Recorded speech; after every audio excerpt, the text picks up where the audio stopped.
Monday morning, 12/29/25, New Year's week.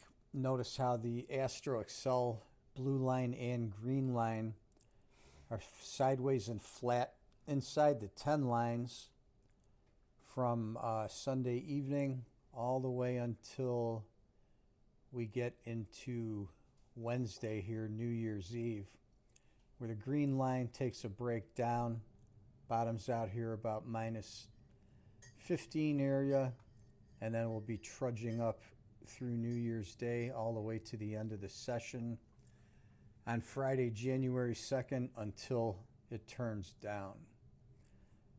Blue line mostly lacked between the 10s.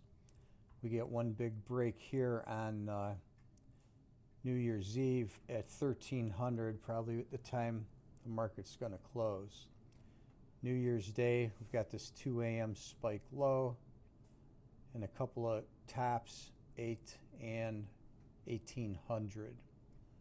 Then on Friday, we get the big spike low at about 10 a.m. there.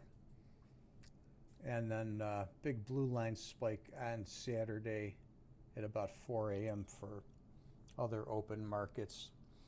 Anyhow, looks like quiet early in the week as far as Astro pressure goes. Remember, always look for when the lines are in sync.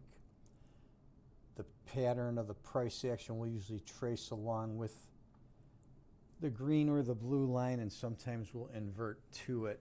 So there's the look for this week, the last week of the year. We'll be back next week with the 2026 package.